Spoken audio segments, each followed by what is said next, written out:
Bueno, buenas tardes, ¿cómo les va? Buenas tardes.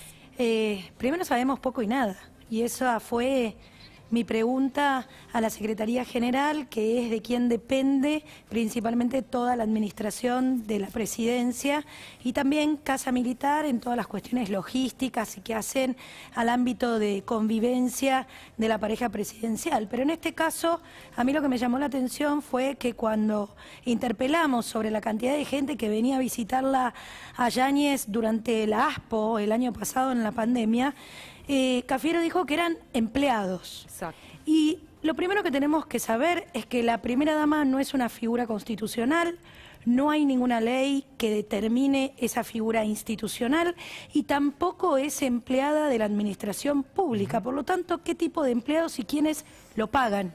Eso es lo que pregunté. ¿Cuántos tienen? Y si en caso de que Secretaría General contrate algún personal que efectivamente funciona según las resoluciones, auxiliando aquellas necesidades que tengan la pareja presidencial, y en el caso de la primera dama se supone que es acompañando la agenda que tiene el presidente, cuáles han sido asignados, cuánto ganan, porque lo lógico cuándo los sería contrataron, etcétera, etcétera. Diputada, lo lógico sería que esos gastos tuvieran que ver con el funcionamiento de la casa presidencial, Claro, del núcleo familiar, supongo, ¿no?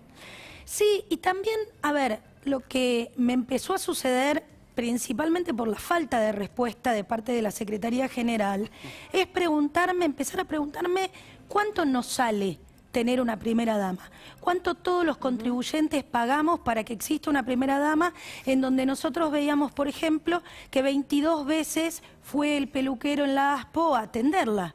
Y hay que recordar, yo recuerdo a mis compañeras del Congreso en plenas sesiones, en donde se veían las raíces del pelo porque las peluquerías estaban cerradas. Claro. ¿Cuál es la ventaja que tenía ella por sobre el resto de las mujeres y de los hombres, quiero decir también, que Claro. no pudieron buscar también arreglarse en función de las necesidades protocolares, institucionales que pueden llegar a tener según su trabajo? Los gastos de vestuario, por ejemplo, eso es Bueno, todo eso un es- gran agujero negro, Es una ¿no? locura. Es una locura entender que nosotros, los argentinos, en esta Argentina, le estamos pagando el vestuario, las carteras, Pero los usted dice, zapatos diputada, a a ver, Fabiola Yáñez.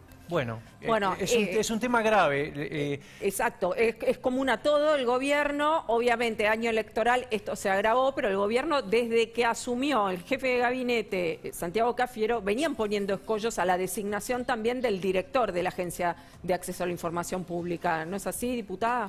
Sí, y lo que acaba de decir Damián es el incumplimiento a la ley de acceso a la información pública, porque esos links son parte de las disposiciones que tiene esta ley para tener transparencia activa de toda la información que produce el Estado. Desde enero está acéfala la Agencia de Acceso a la Información Pública, que es el organismo donde uno puede recurrir sin necesidad de ir a la justicia, y ahí esta oficina le exige al gobierno, al Estado, a que entregue la información que nos está entregando.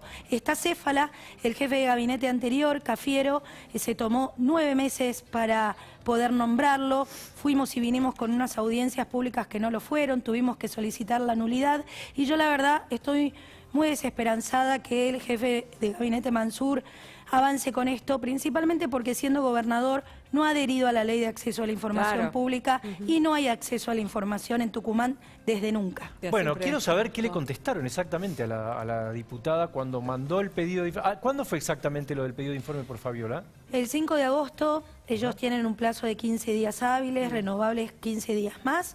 Solo me han contestado que han recibido la notificación. A los 15 días, cuando no tuve respuesta, me volvieron a decir que estaban estudiando el caso y cumplido ya todos los plazos, decidieron no responder. Esto me habilitó la posibilidad de ir a esta agencia. Espero que rápidamente los obliguen a contestar, y si no, vamos a ir a la justicia y llegaremos a todas las instancias, porque es muy importante entender qué significa el acceso a la información para todos los argentinos. Es un derecho humano.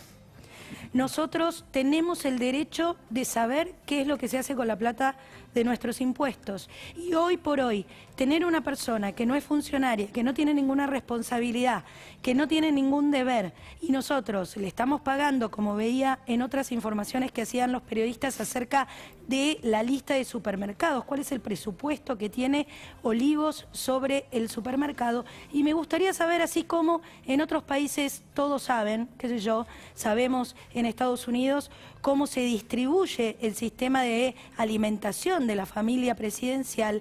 Esto está regulado por ley. Argentina no tiene ningún marco normativo, entonces empezamos a preguntar para después poder ordenar esto y que realmente haya compatibilidad del tipo de vida que lleva el presidente con el resto de los argentinos. ¿Y Sí. cómo puede seguir esto, diputada, la justicia? Vamos a ir a la justicia y vamos a ir a los organismos internacionales. La Comisión Interamericana de Derechos Humanos es quien tutela el ejercicio de los derechos humanos, uno, el acceso a la información, así que lamentablemente Argentina, si es que no responde el gobierno de la nación, va a quedar en rojo y en deuda acerca de el cumplimiento de los derechos humanos en Argentina.